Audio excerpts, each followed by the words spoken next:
Well, hello and welcome back to another round here at CVR. The Classic Vintage Races Golden Era Championship takes us to round 15 today, where we're going to be coming back to sunny Britain, and not a phrase people hear very often. But we're racing at Brooklands today, which is a historic and very notable track in the CVR lineup, with its extremely bumpy and steep banked corners, which have the very real potential of throwing cars off into the trees, and probably shortening the lifespan of the drivers by quite a considerable margin. But we are just coming to the end of the practice session right now, and then we'll be leading into the race, which should be about an hour to hour and a half. Going to be an interesting one, particularly with the lineup of cars and drivers that we have. There hasn't been a significant change to the actual cars since the last round that we had last month, but there have been a little bit of chopping and changing of which particular cars each driver is driving, and I'll go through a little bit more of the briefing kind of lineup in a few moments time. But before we do that, let's take a quick look at the standings after 14 rounds of racing here at CVR, and take a look at who's winning the championship in a top spot contending position. So as you can see, Marcus Peltonen leading the field here with 382 points, has a pretty good margin compared to Nurmi and Antti Haitanen, who are in P2 and 3 respectively. Kari Yrtila in 4th place with 317 points, is followed closely by Visa Tolinen with 315, and then Hayley Smith in P6 with 297 points. As a relatively safe margin to Alex Henry in P7, who's sitting at 268 points, with Ry Lazaro in P8 with 248 points, and then Korkiakowski in P9 with 240 points, and then P10 Daniel Withoft with 195. Then, as you can see there's a large number of other drivers going all the way down to Nick van der... can't pronounce that last name, we're just going to go with Majda, which is in P40 and 14 points. I did leap into saying that name before I even looked at the end of it there, and that was one that caught me out slightly. But as any of you know, as I hear Pirate Laserbeam in the commentary box, will butcher many of the names as we go through tonight's evening, and even Crozy, who I have been reliably informed I've been mispronouncing their name for the majority of the rounds thus far, and I've been told that I cannot actually go back to pronouncing their name correctly. I must continue to call them Crozet, and I shall do so. So let's go into a little bit about what's happened since the last round of racing here at CVR. Obviously into round 15. At round 14 we had the following fees handed out for driver incidents and crash damage. So Crozet, I just said that. 25,000 credits received for a singular 100 km/h crash and 3 crashes over 50 km/h. Korkiakowski, 20,000 credits received for a 100 km/h incident and 2 50 km/h incidents. El Renard, 15,000 for 3 crashes of 50 km/h respectively, and wow, someone is flying into the pit lane there on fire. Kent Lefredge, 10,000 credits for 2 crashes over 50 km/h, and as we all know, Mr. Lefredge's incident last round did result in him walking all the way home from the track without any shoes, and there's a little bit of a story in the Discord around that one. Quite an interesting story on that one. Kent did say in the chat before the race that he had been given strict instructions by his team not to crash, and that his intention was not to do so. And I think he crashed out the race pretty early on, so, you know, best laid plans and all that. So R. Lazaro, 10,000 credits for a crash over 100 km/h. La in there with a 10,000 credit fine for another crash over 100 km/h.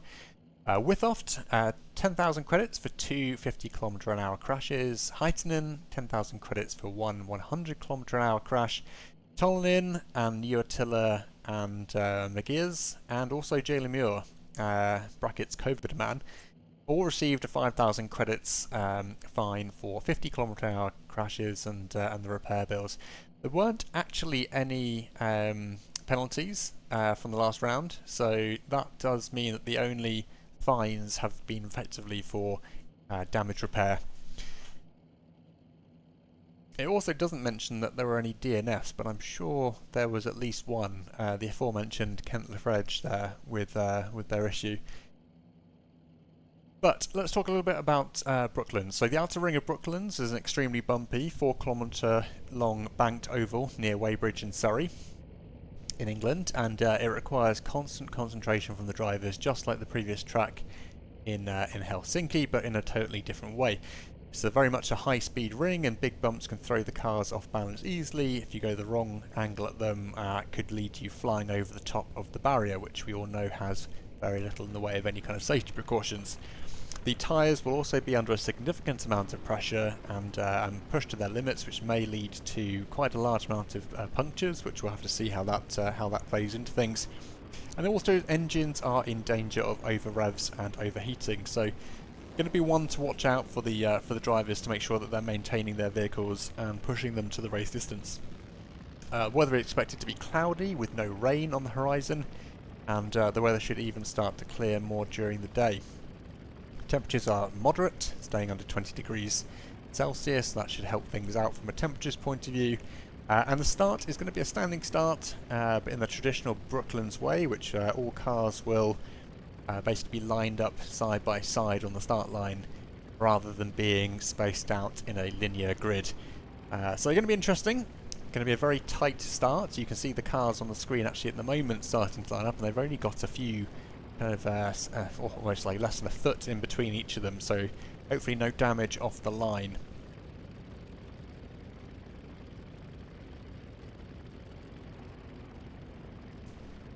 Thank you, Dimitri. Yes, I was a little bit worse for wear yesterday, and I'm trying my best to persevere through today. I had a lot of sleep, and that helped a lot, but I've got myself my painkillers and things to help me through today. But I'm on the mend, I think. I think it was just a good bit of sleep that did wonders. But I'm glad it was a good race yesterday. I hear I missed out on a good one, which is unfortunate for me, but I'm glad everyone else had a good time.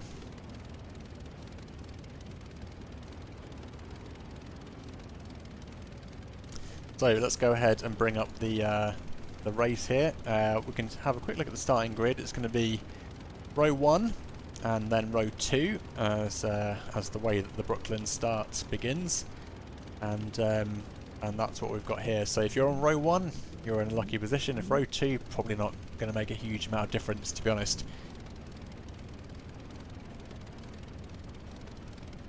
So let's get back to the racing here. So with it being an oval track, top speed is going to be very important, and the driver briefing that I've been kindly provided by Tolnan says that Peltonen and Nurmi with the Alpha P3 are the strongest contenders to the podium, but of course anything can happen.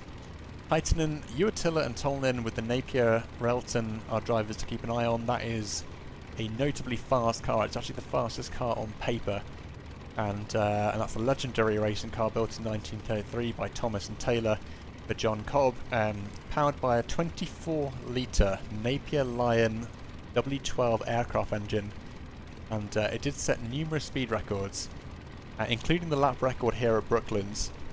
It is interesting the fact that it has basically no brakes, only a handbrake. It's only suitable for high-speed circuits, and it had a really strong engine braking to help stop the car, so the driver must be cautious when coasting, otherwise it will induce that engine braking. And the tyre wear is expected to be quite heavy on the Napier, so you're going to be interested to see if that makes it the full race distance, but should certainly be something to keep the Alpha drivers on their toes.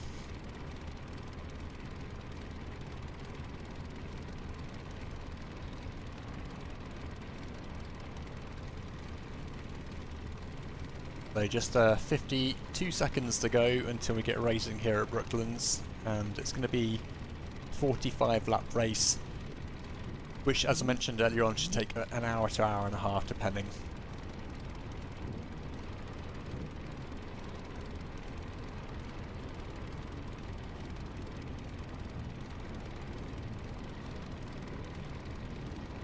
Are you talking about the Fiat, which is that red one with the ginormous, it's like 26 litres but only had 3 or 4 cylinders, and they're just absolutely stonkingly massive? I think I've seen that in a museum somewhere. I've seen it at Goodwood for sure.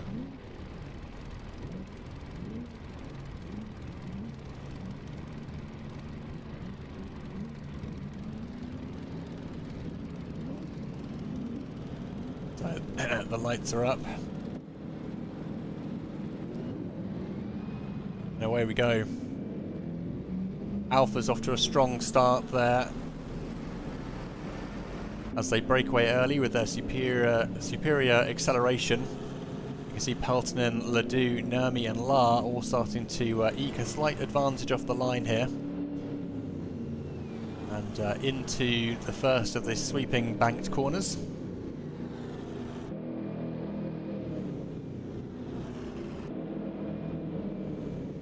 And already hitting 200 kilometers an hour, and you can see the bumps starting to get a little bit more pronounced here. I imagine there's also a little bit of a join between each of those segments of concrete, which probably makes for quite an uncomfortable ride, especially in cars like this where the suspension is more of an afterthought. Nurmi and Peltonen on the lower side of the banking, and they're actually being overtaken by Tollenin in the Napier, and you can also see Heitinen going around the top. And those Napiers definitely proving their worth so far, getting awfully close to the top of the banking there. I thought at least one of the drivers, potentially Tollenin, was about to go flying off the top, but thankfully no such thing has occurred yet. Let's go for quite a little bit of an onboard view from Tollenen's point of view. You can see that bridge looking concerningly low. I would hate to see what would happen if you... oh my god, look at the bumps. They are in for a bit of a rough ride today. 45 laps of this. 250 kilometers an hour and bumps like that. But yeah, that bridge was so close to the top of the banking that if you got that wrong, you would very much come to a very short stop if you were to make contact with that. Let's go back to P7, where we've got Henry, Kaminski and Korkiakowski in a bit of a formation here. Korkiakowski on the top line there, Kaminski in the middle with their nice flowery livery, and Henry on the lower side in the number 17. These guys do seem to be actually gaining a little bit on the two in the front here, which is the number 22 and the number 46, which is Ledoux and Withoft. Nurmi in the mix as well.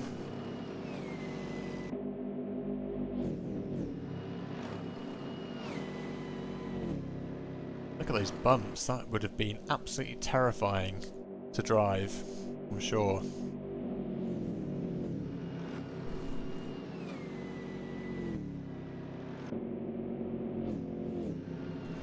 .1000 RPM, 300 horsepower, that is quite a lot on tyres which are this wide.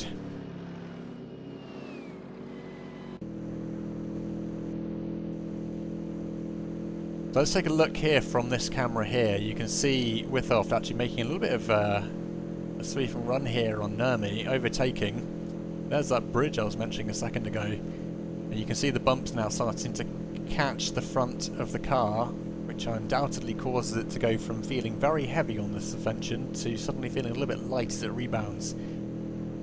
And as you can see, there's nothing stopping you from going over the top of these sweeping banked corners other than your desire to not go over the top.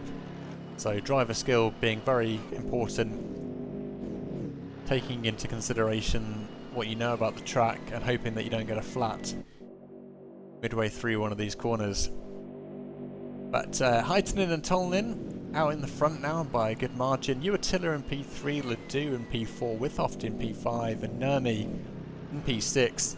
Keeping pace here with Withoft in the number 22. In fact, just trading positions there.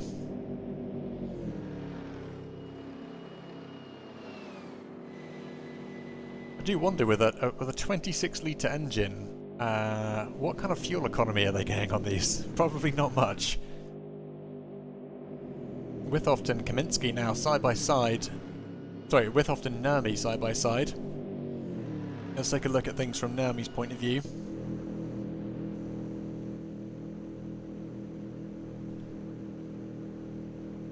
Trying to sit into the slipstream a little bit there as they get every advantage they possibly can. Kaminski now gaining a little bit as well, back to 0.2 of a second. Actually has a little bit of a run on Nurmi, takes the inside line there as they head down to the first corner. And it's Kaminski up to P6 with Nurmi just in the rear, P7, and it's Withoft and Kaminski now. Oh, looks like Withoft just dropping down to the inside here. Nurmi and Kaminski slotting in behind like fighter jets as they try to get up alongside, and now Nurmi gets a slight run on Withoft. These guys are going to be trading positions for the next few laps, I can tell.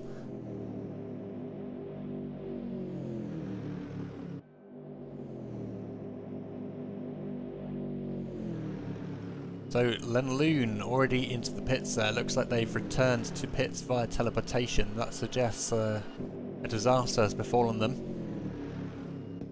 Of course, in the CVR League, if you return to pits, then you're effectively DNF'd, even if you carry on.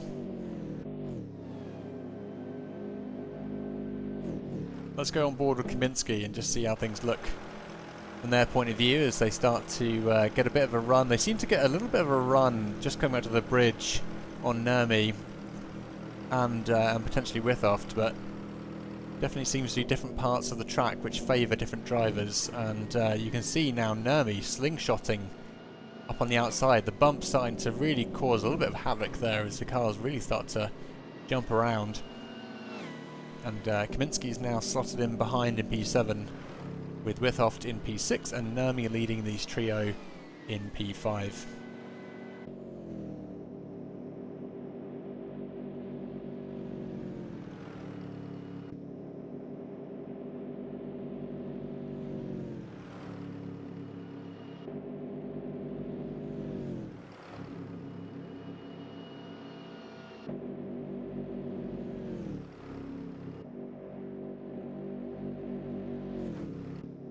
So up and around the top Kaminski goes into P5, putting Nurmi and Withoft back down to P6 and 7 respectively, but again switching positions here is looks like it's Nurmi's turn to carry the overspeed.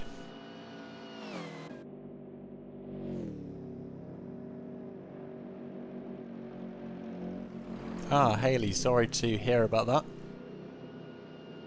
Well, Nurmi just cutting on the inside there behind Kaminski, or Withoft, just trading positions. Almost came into contact by the looks of it, but thankfully no such thing occurred.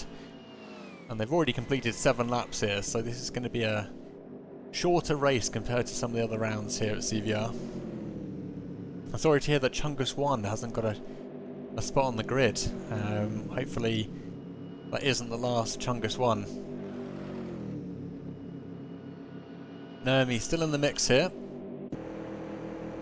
You can see Withoft's number 22 just to the right hand side there.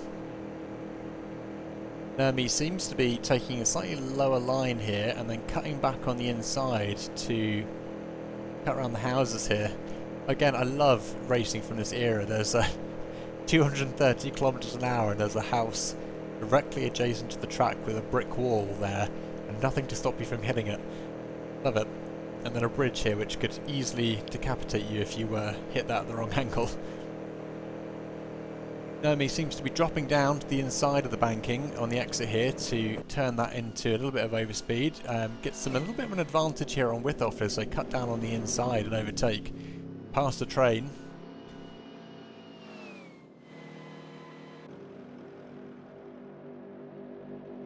But at the moment, Kaminski seems to have settled into a nice P5 here, and Nurmi and Withoft have to do their homework to catch up.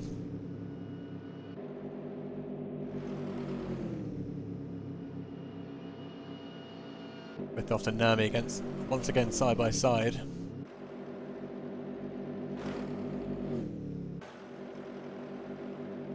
Ooh, Heitinen has returned to the pit lane and has left the race, so that might be a crash to desktop for Heitinen, which is very unfortunate. Let's take a look at things for Tolnin. Running in P1, you can hear that Napier aero engine just humming along. It'll be interesting to see if their tyres can handle the sustained punishment for this long, but they are certainly going at a fair rate of knots. 290 kilometers an hour there for a second. And look at the RPMs, it's I don't even know what to make of this. 25. So that's going to be what, 2500? It's going to be, you know, ticking over very like a diesel almost, but must be just a very high gearing ratio. Meanwhile, back to Kaminsky, Nurmi and Withoft, but this time it's now all three of them side by side once again. And this trio continues, the Delage-Kaminsky combination seemingly working here in Kaminsky's favour. Withoft and Nurmi. I guess Nurmi's going to be in the Alpha. It doesn't seem to be as performant compared to the others as they have been in previous rounds. In fact, Peltonen, also in the Alpha, is running in P8 at the moment. Yeah, Nurmi, Withoft and Kaminsky still putting on a good show for us. Kaminsky now at the other end of the grid, P6 compared to where they were previously. They've all moved up to P4, 5 and 6 respectively due to the unfortunate and untimely exit of Heitinen.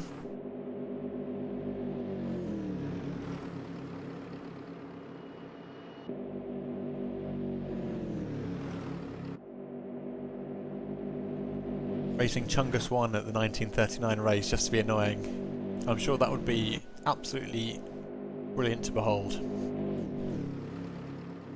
So we've basically hit quarter race distance, and the battle for P4 continues with Nurmi, Kaminsky and Withoft.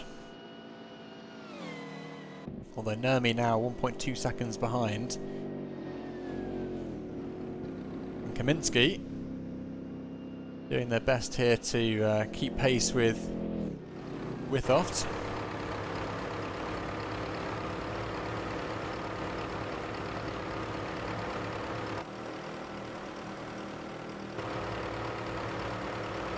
Rather lovely paint job they've put on the Delage here.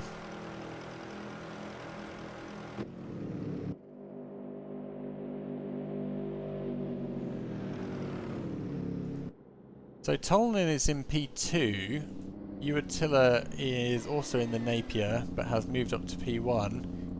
Not entirely sure why Tolnin's falling back, but it could be engine overheating potentially. Still doing 300 kilometers an hour, which is terrifying for this era.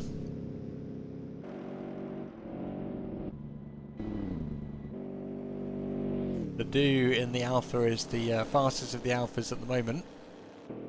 Ooh, Kaminsky is going backwards at a fair rate of knots, and they're about to hit Nurmi. Oh, Nurmi just misses it there by a second, and oh, it's bad news for Kaminsky, who is very much going to be suffering from a headache after that.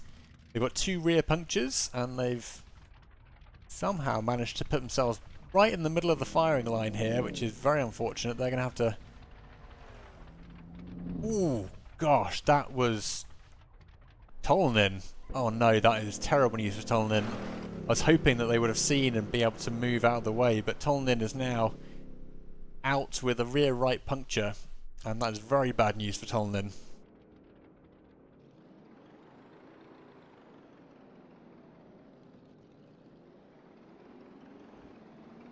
So it does look like Tolnin is out for the count at the moment. Ledoux is back in the pits with dropping down to P4, Withoft up to P3. Tolnin maintains P2 for the time being, but that won't last long given that they're off the side of the track and everyone else will be able to catch up with them. But Kaminsky is back and running after that. They're surprisingly okay after their incident.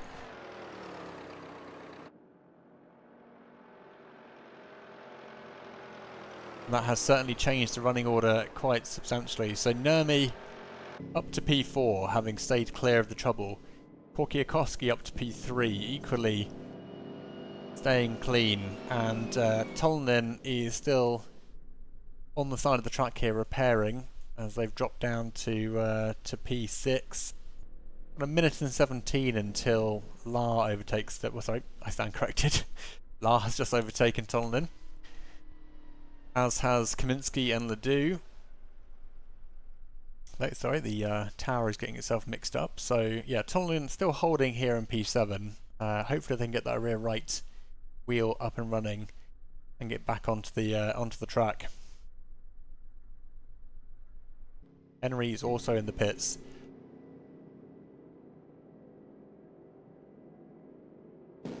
So our race leader is now Kari Uotila.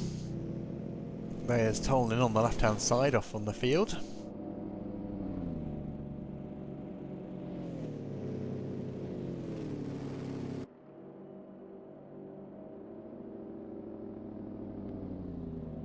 Uotila is just such a serene feeling in the rapier here. It's or the Napier, sorry. It's just humming along, doing a casual 300 kilometers an hour in 1933.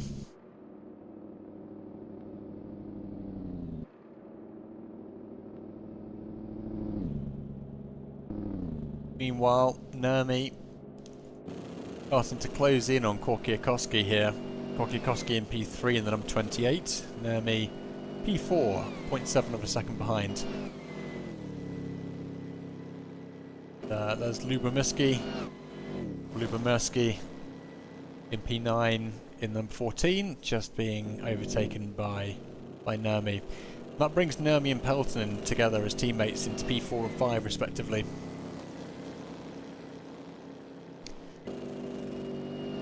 Tolnin is back out and running. They're going to have to catch up a lot of ground now in their Napier.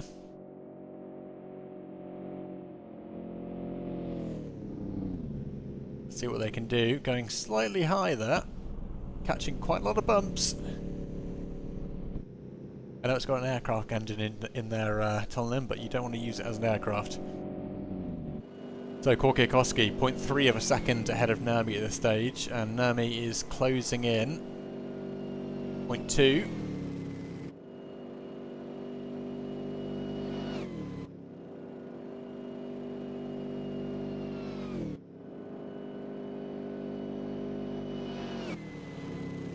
Just sweeping round the Brooklands house there, and it's Korkiakoski leading Nurmi by 0.1 of a second as Nurmi tries to go up and round the outside.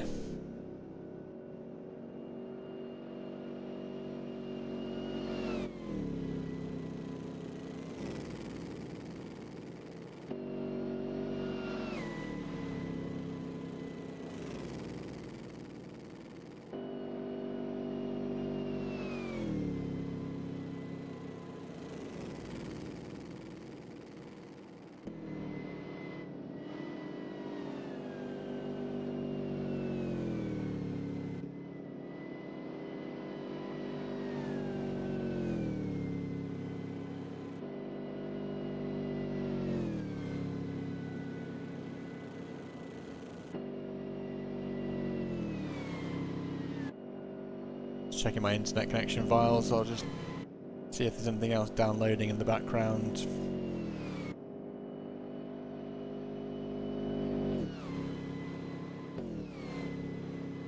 Make sure Steam isn't doing any updates.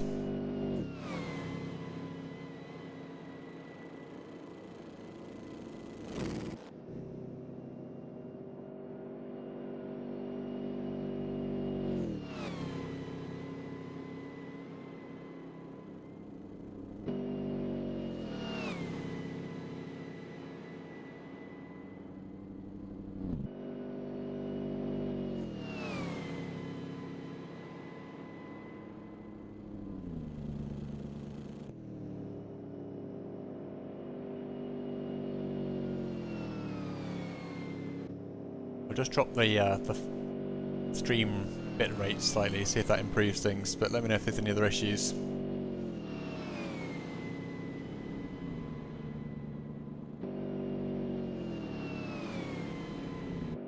So with 19 out of 45 laps complete, we've got Korkiakowski in P4, Nurmi in P3, Withoft in P2, and let's see where Tollinen's got to. So they are once again stonking along in the Napier, and 10 seconds behind Ledoux at this stage. Last lap time was 1:03.207 and Ledoux was on a 1:08, so ooh, Tollinen looking like they're getting a little bit sideways there. That must be a brown trousers moment.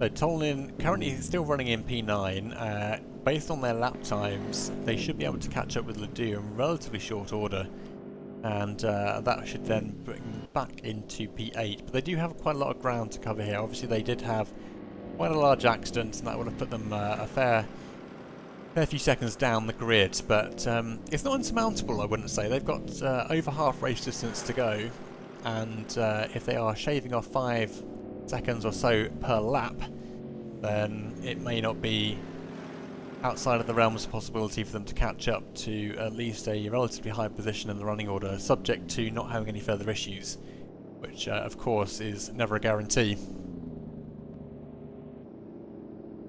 At the moment though, Uatilla is out in front by a country mile, 1.5 laps between the two, and it's Withoft who was locked into a battle with Nurmi and Kaminski earlier on, who's now sitting in P2, having taken advantage of some of the misfortune from the other drivers. But they do have Nurmi only 4 seconds behind.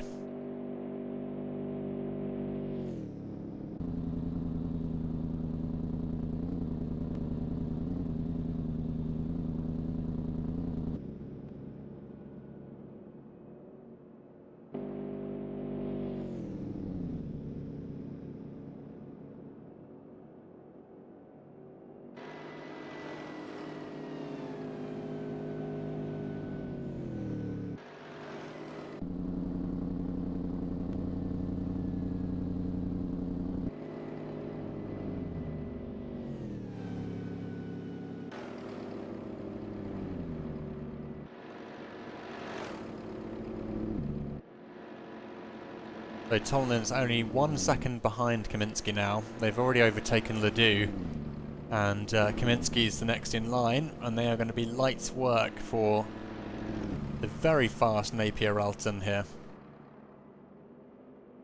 And Tollinen's already back up to P7, and 8.5 seconds to go before they catch up with La. And La is driving the Alpha, which will, whilst fast, not hold a candle to the Tollinen Napier-Ralton speed advantage. You can see Tollinen coming down here at 260, 270 kilometers an hour, and they look like they're going to be in a good spot here.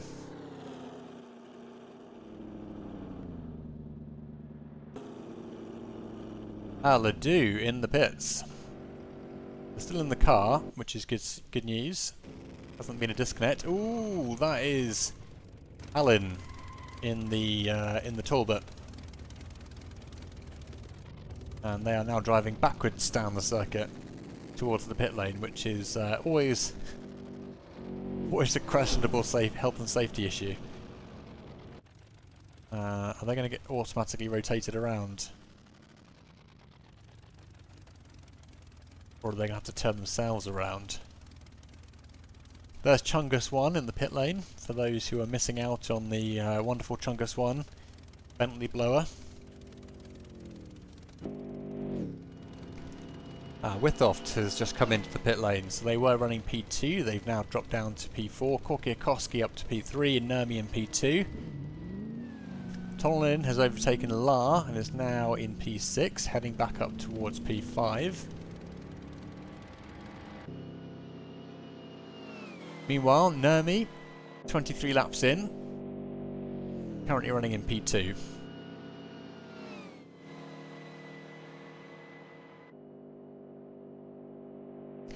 Indeed, Viles, the 30s, where being thrown clear of the car was considered safer than being in the car in an accident.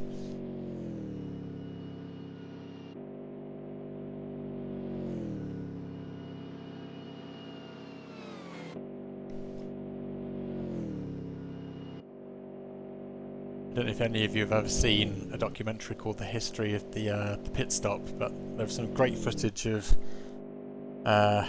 cars in the 30s trying to refuel, and they literally just have an open bucket of race fuel sat there in the pit lane, and they'd put a funnel in the car and just pour it in. If that went on anything a bit too hot, then everything's on fire. And that's fine, because it's the 30s.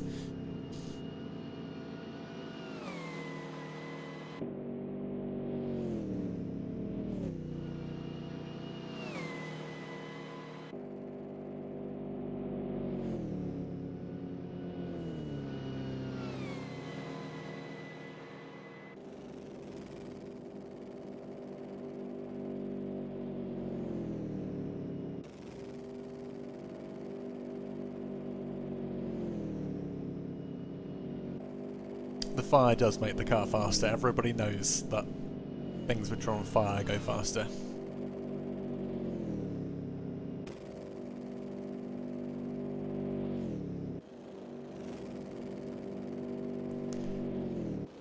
I don't know if you were joking about the keg vials or not, but I think it was... what was his name? The chap who designed the McLaren F1. He was working for, I think it was Brabham, Formula 1 team, and he worked out that you could win a Formula 1 race by doing a pit stop if you did it quickly enough. And the first season that they brought refueling to the pit stops, they did literally bring, that one team turned up with literal beer kegs pressurized at something like 30 psi. And they blasted the fuel into the car using those.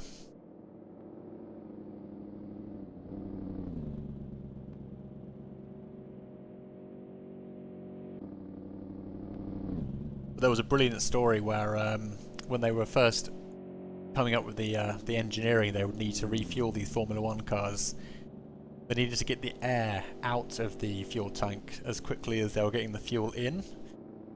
So they used to have an inlet valve which you plug the fuel into, and then an outlet valve which would allow the air to come out of. And when this guy, got this part made up by the factory, he sent it to the engineers to fit it onto the car. But of course, they'd never seen this part, and they put the inlet valve where the outlet valve should have been, and vice versa. So when they dumped the fuel in it, whatever it was, 30 psi or 3 bar, the entire fuel tank just blows up, and all the fuel goes up in the air, he said, and it came down a few seconds later as fuel vapour, which if anyone knows how dangerous that is, you will know how unhelpful or how unsafe they felt when they realised they were standing in a giant cloud of fuel vapour. But of course, it being the 80s, they all had a good laugh about it.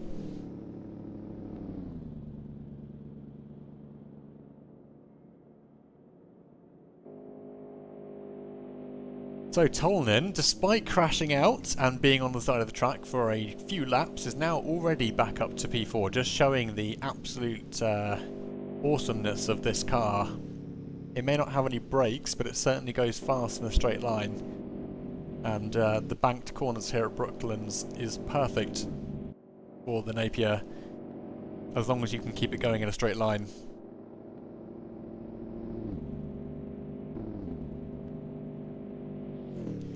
So Korkiakowski is in the Bugatti, and whilst fast. Their last lap time was a 1:10. Ooh, there's Hallin again. Let's hope it doesn't catch out Tolnin. Here comes Tolnin. He's doing okay. There's Hallin going off into the trees. For a spot of bird watching. What's happened to Hallin? So Hallin's got no rear wheels. Oh, actually they've got a triple puncture. And they're digging themselves a little bit of a hole here. Oh! Okay, that's AC being AC. And now they're under the track. Fabulous. Congratulations, Hallin. You have unlocked the secret level and they've returned to pits. That's very unfortunate. That's an AC issue if ever I saw one. Tolnin, on the other hand, last lap time 1:02.836 compared to the 1:10 set by Korkiakowski. So you can see that Korkiakowski doesn't stand a chance here.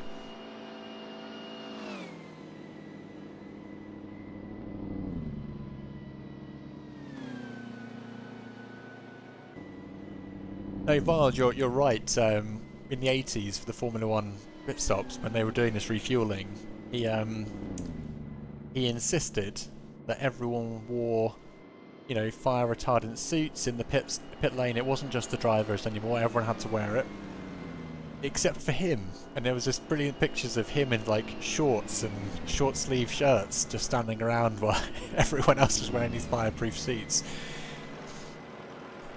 Because what's the worst that could happen? And there we go, Korkiakowski overtaken by Tolnin. Tolnin back up to P3, back onto the podium despite a big off earlier in the race. Kaminski and La also P6 and P7 respectively, separated by less than half of a second now.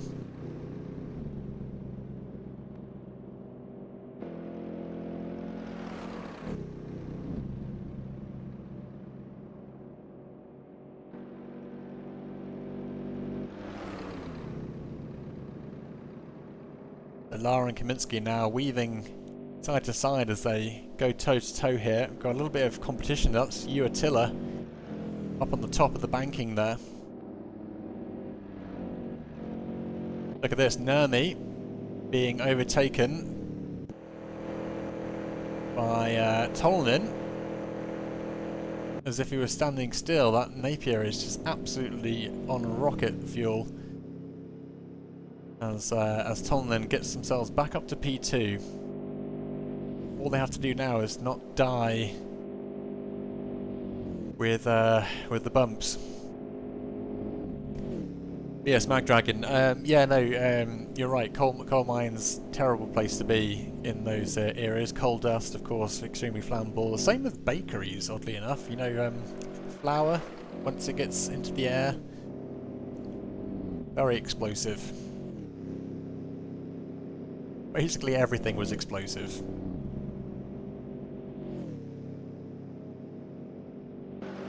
So, Uatilla has taken the opportunity to pit, and that's giving Tolnin here an opportunity to catch up. They've got to cover 1.5 laps of race distance here to catch up with Uatilla and unlap themselves.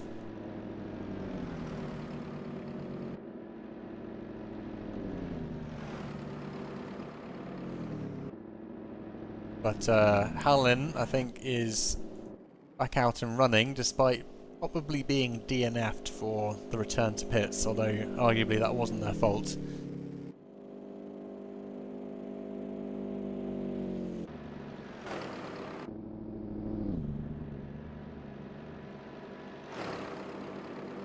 Very accurate, Dragon. I endorse this product and or service.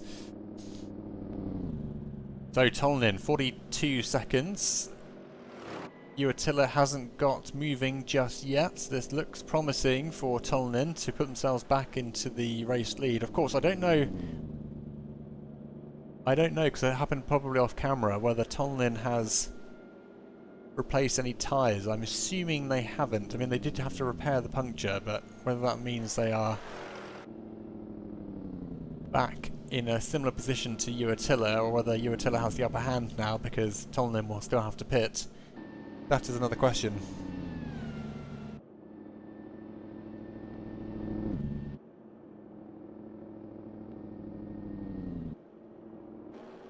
The Uatilla hasn't got moving yet, and here comes Tolnin to resume the race lead despite having been in a large accident earlier on. That just proves how fast this car is. Last lap was a 103.229 compared to Nurmi's 109.599. So Tolnin's definitely driving a rocket ship. Oh, got a car off on the side that looks like it could be Ledoux. And Ledoux will be in a bit of a pickle here. Looks like they had a rear right puncture and their front tyres are definitely a little bit broken. Oh, God, that was close.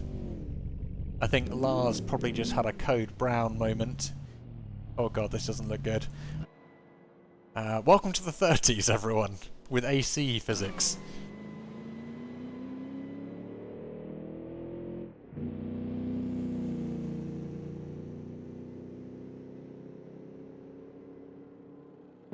So Kaminski and Withoft back into their fight in P6.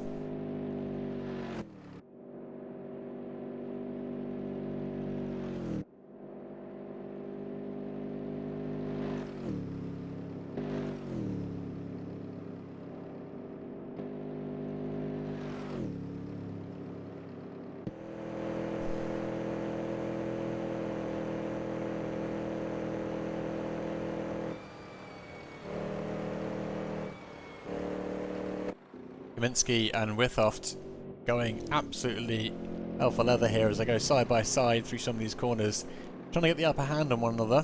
But yes, there is a train. Here it is. Just randomly sat there on the side. But the battle for P5 is far from over.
So 33 out of 45 laps, we have got 3/4 of the way through this race.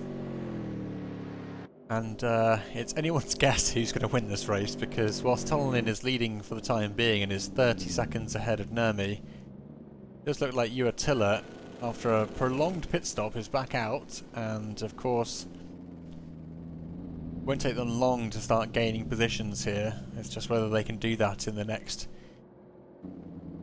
11 or so laps. There's Tolnin, the race leader, just overtaking and lapping Uatilla, who's now 1.5 laps behind.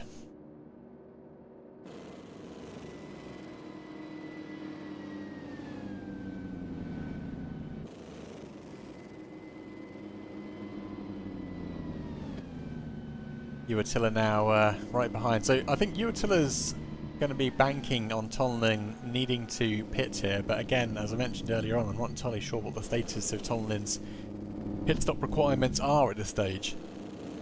And there's Hallen back in the race, having taken a trip to the netherworld beneath the banked corners here at Brooklands.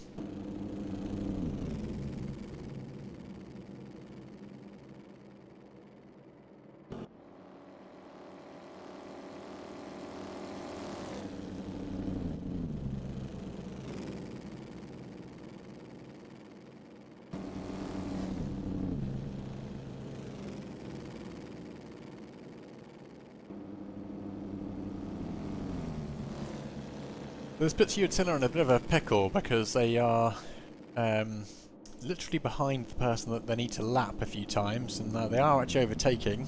That might suggest heating issues for Tolnin, unless Tolnin's actually considering coming in to pit. And we know that the Napier has little to no brakes. In fact, it has a very high engine braking. If they do want to come into the pit lane, that must be a little bit of a tricky proposition. Although it doesn't look like they're intending to, on this particular lap at least.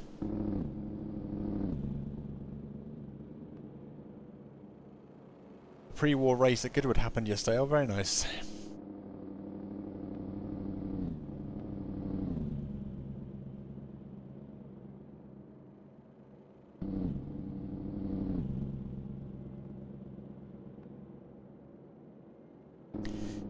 It's a shame to think that not the whole circuit is left of Brooklands now. I think only a proportion of the banked corners remain to this day.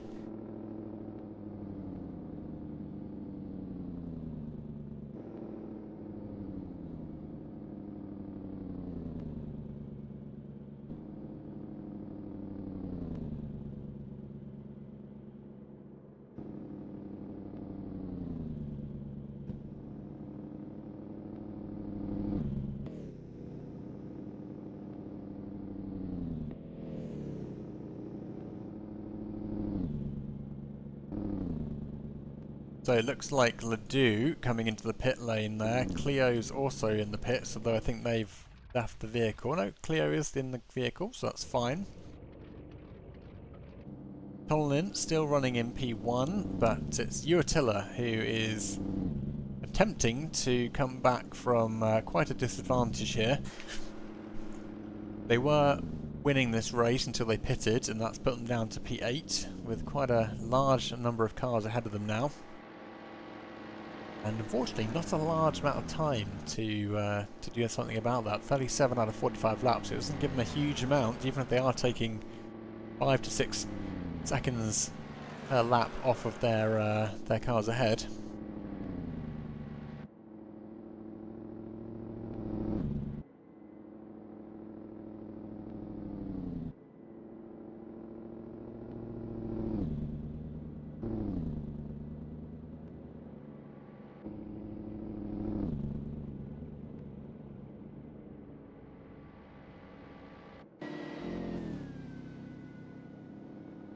I guess it's predominantly just engine, with a small space for the driver.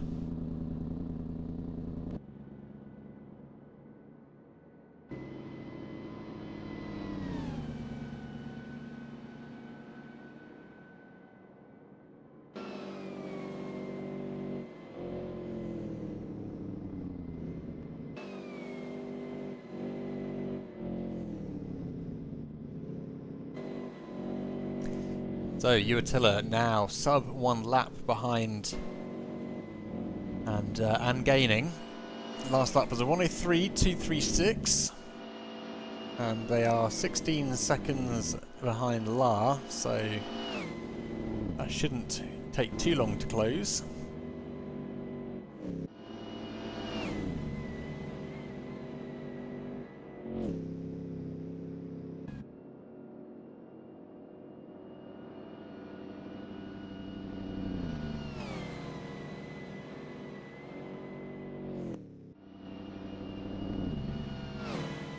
That's Korkiakowski behind Uatilla at the moment.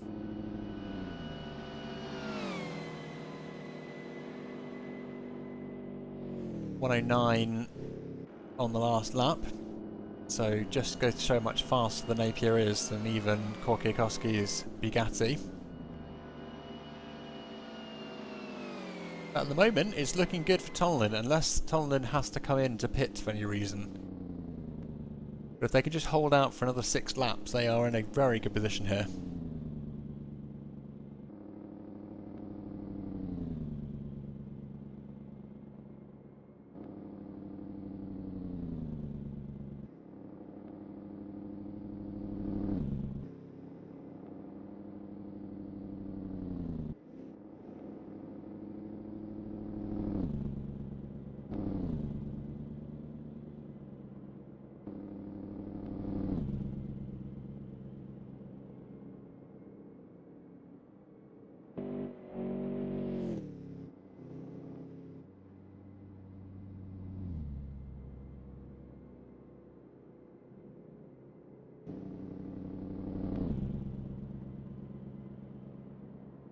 So into the last 5 laps, and it looks like Uotila, whilst quick, is definitely struggling to gain the positions they lost from their pit stop, and it's just a question whether now Donington can hold on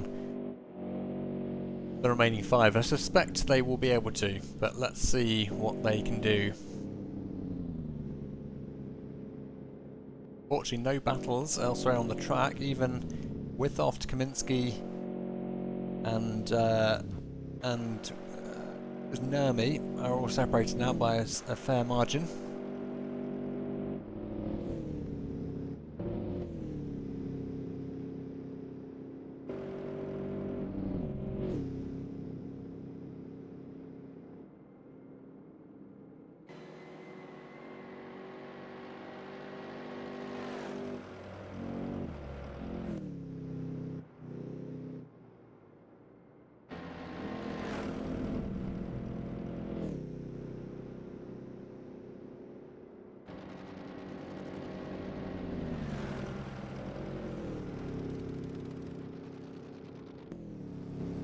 Uotila 42 seconds behind. Surprising actually, they've taken them a while to catch up with La, but then I suppose La's got a good gap before they even started to eat away at this.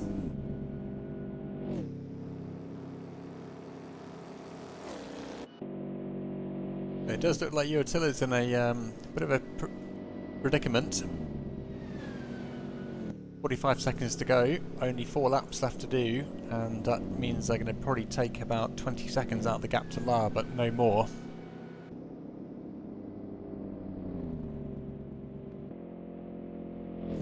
Meanwhile, Donington leading the race still, is cruising towards a possible victory.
I quite like the fact that Brooklands isn't just an oval, it has a bit of a, I guess, a kidney shape, which does lead to a little bit of changing of direction.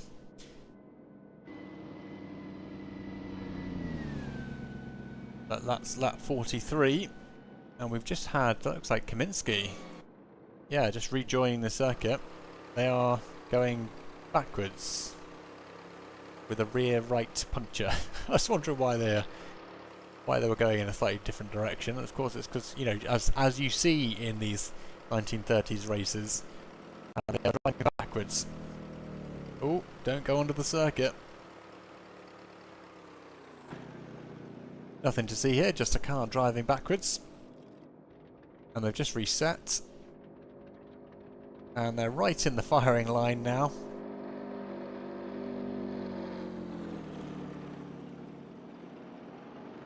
Of course, you don't actually get the sense of how steep the banking is until... well, a plane. Yeah, it is a plane, but it's not actually moving.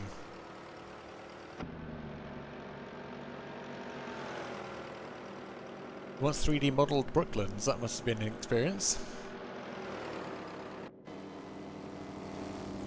Let's go back to Donington, who looks like they are about to wrap up this race. Lap 44 of 45.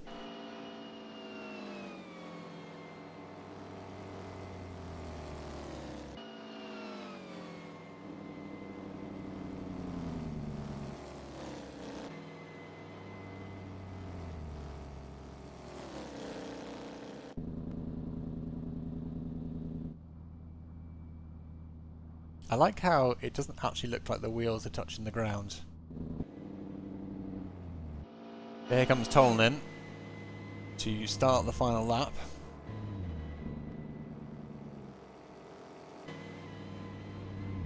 Yeah, I think that's the case, Dragon. They just popped out mid-flight to grab a nice hot bovril.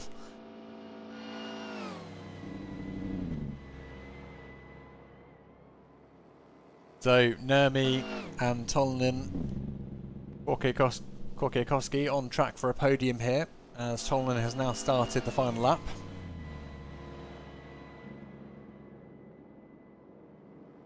That does unfortunately leave Uatilla in a position where they are only just getting into striking distance of La. 7 seconds between those two, so it was one hell of a pit stop for Uatilla.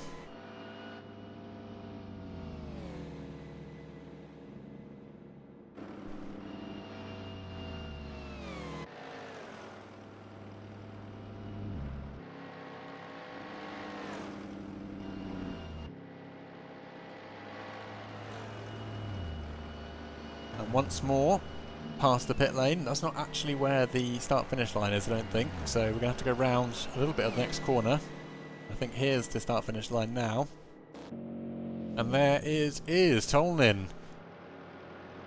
Sweeps the victory despite a large incident. And comes back to bring the Napier to the top of the podium. Korkiakowski picking up P3 there. Nurmi on track for a solid P2.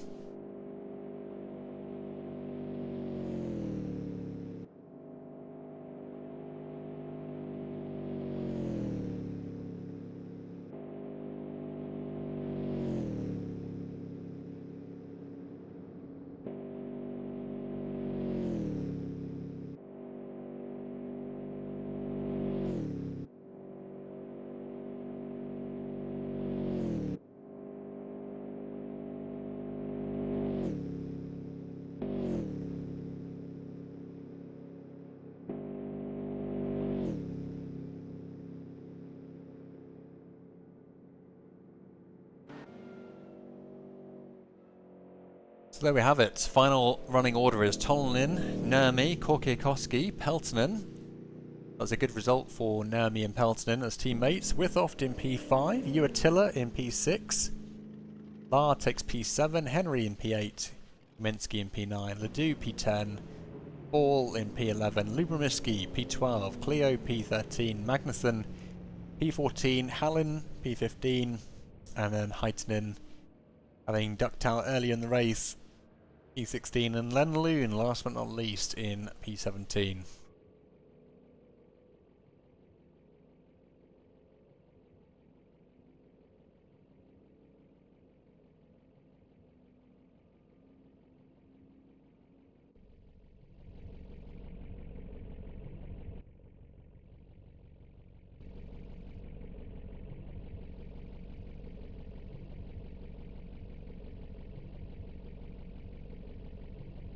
So, with the standings back on the screen, you can see that Tolnin will have advantage himself here by moving up, possibly ahead of Uatilla after that. So I'm assuming that will be the outcome there. But I'm just being joined in the commentary box by a few of the drivers, so let's go and have and chat to Tolnin. One second, let me just get your audio set up. Of course, it's forgotten how to listen to Discord. Try again, Tolnin, please. Alright, hello everyone. There we go, yeah, perfect. So, congratulations, Garamond, on your result there. It looked like a little bit touch and go with your accident. Tell me about the accident. Yeah, thank you. Yeah, actually had two accidents there. And first I was like avoiding some car, and the Napier has a really strong engine braking, and I kind of lost my rear and spun there. But it was pretty fortunate. I didn't have any issues and didn't crash anywhere, so I could just continue. Second time, was it Max there? Yeah, it was me. Yeah. yeah, you were stopped on the track, and as the Napier really don't have any brakes, I just tried to avoid hitting it, but I just couldn't, and our wheels hit a bit, and I lost my rear wheel and had to repair it, and I also lost half of my engine power and got the fuel tank puncture, but Oh wow, I but barely made it to the finish. I just cruised to the finish line after that. I couldn't really push anymore. well, it certainly seems like the Napier is a very quick car, and despite all the issues holding you back, you seem to make it look so easy to come back from that, what was potentially a race-ending incident. What Yeah. happened to Carry you Attila, because they were looking really strong, and their pit stop seemed to set them back a long way. Do they have a significant mechanical issue? I actually don't know what happened to him precisely. He was like asking about the tire change something, so probably he lost the tire at least, but probably something else too. But I don't know. I don't know what else happened. But Okay, that well, really, it'd be a mystery then. yeah. Fantastic. Well, it looks like this will help you in the championship point situation, Garamond. You were slightly behind you, Attila, going into the race. I guess you'll be ahead of them now. What's up next for the next round? And do you think your Napier is going to be well suited for the following rounds? No, I don't think so. I think this Brooklands is the kind of only track for it really. As next we are heading to the ice track in Mjøsa, Norway. So it's again something completely different. Okay, so a one and done for the Napier then. Yeah, I will have to sell it and look forward to something else. Very good, very good. Well, let's talk to you, Kaminsky. Your start of the race was quite exciting. You were in a bit of a three-way battle there with Nurmi and Withoft. How was that from your point of view? Oh, it was pretty stressful all the way because my car was pretty unstable, especially on the first banking. I need to sacrifice a lot of speed going into it so I don't hit the bump. The car was very aggressive on the bumps, so I needed to take a lot of care. I was wondering what was causing the changing of positions, because it seemed like you're all taking slightly different lines, and I guess it's to avoid different parts of the track which you're trying to steer clear of. How did the remainder of the race go? Seemed like you had a little bit of a run in there with Tolonen, so um, Yeah, sadly, yes, it was a part of accident I had with myself while battling with the other two drivers. I was at the beginning of the race. I panicked because one of them took the inside line and I couldn't go more on the inside to avoid the bump on the first banking. So my car just jumped. I spun it, I didn't save it. And then I recovered on the track. My car, I stalled the engine. And then the Tolonen accidentally went into the rear left of my car. We both got fuel tank ruptures, we lost tires, but I remained on the track, and sadly Garamond went off the track, but he won the race, so he's definitely in a better position than I am. And I had one more accident 2 laps before the finish. I also spun the car at the same very point, so it's all up to me. oh well, sorry to hear you had a few challenges there, but it did look like when you I guess reset the car position, it just puts you right in the middle of the track, which is probably a little bit disconcerting for both yourself and those coming up behind you. So I'm not sure there's much you can do about that.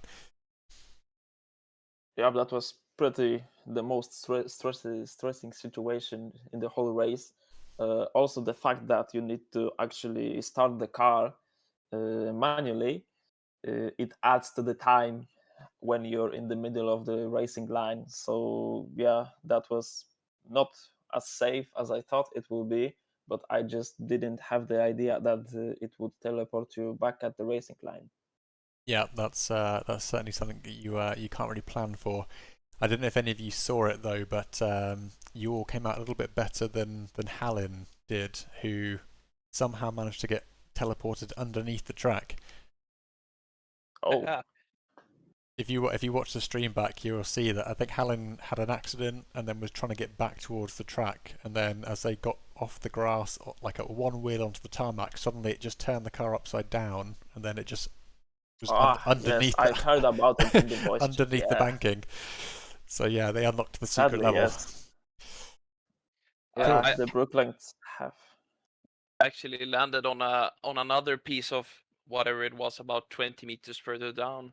I was thinking of just carrying on the race down there, but I decided not to after some careful consideration. So Lombardo, sorry, your in-game name is Helen, is that right? Yes. Okay, right. So that makes so you have first-hand experience of what I'm talking about then. So you had to teleport back to the pits then. Yeah, how does that work from a racing point of view? Is it a DNF or is it still going to count?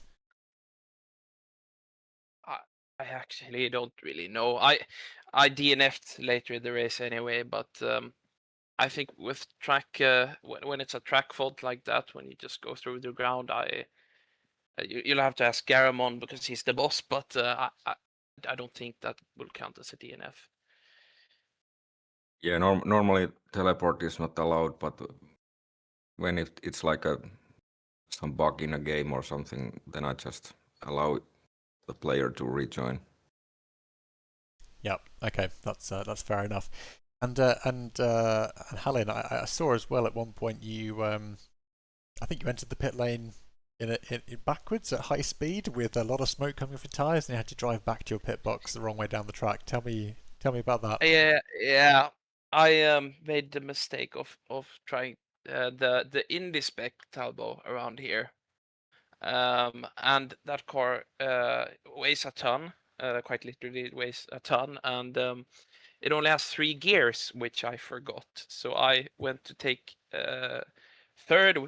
That's what I was thinking, but it was actually into second and just locked the rears immediately at like 150 and spun. Okay. I think that sums up my race basically. Okay. Well, yeah. Sorry to hear you didn't quite make it to the end there, but I think you had a few things working against you today. Henry, let's talk to you quickly then. So, how was your race today? Well, it started pretty good. I was closing into to the top 5, had a nice tow, and then I had an oil pressure problem in lap 2, so I had to make a pit stop for repairs, fall back to the back of the grid, fought my way back all the way inside the top 10, and then suddenly I had a failure on the gearbox. Gear 4 did had a failure, so I had to go to the pits for repairs. Lost a couple of laps on the leader, lost a couple of laps on the top 10. Eventually fought my way back into the top 10, but unfortunately no top 5 for me. Sorry to hear that. I guess that's the consequence of the 1930s racing. You can go into it with all the preparation and the practice, but sometimes your car will just let you down a little bit. So sorry to hear you had 2 technical issues working against you today. Yeah, it seems to jinx on me for several races now. Every time I run into a top 5 position, that I got some sudden mechanical failure. Well, it seems like the solution is simple. You just have to stay in P6. Yeah, maybe I do. Very good. Okay, well, how are you feeling about the next round then? What's your preference? Are you preferring the kind of the oval circuits, or are you more of a street circuit kind of person, or do you like the longer countryside runs? I like the longer countryside circuits a bit more, like the Nürburgring, Spa-Francorchmps. Those kind of tracks are my favorites. Very good. Well, hopefully a few more of those to come and give you a chance to fight back and pick up some points that you've missed out on potentially. But yeah, well, great racing today. It was a really exciting race here at Brooklands, and Garamond, once again, thank you for organising, and I'm sure everyone appreciates the hard work you're putting into this. But yeah, great race. I was very happy to be able to cover it today, and I'm looking forward to the next one already. Yeah, and thank you for the stream. So No problem at all.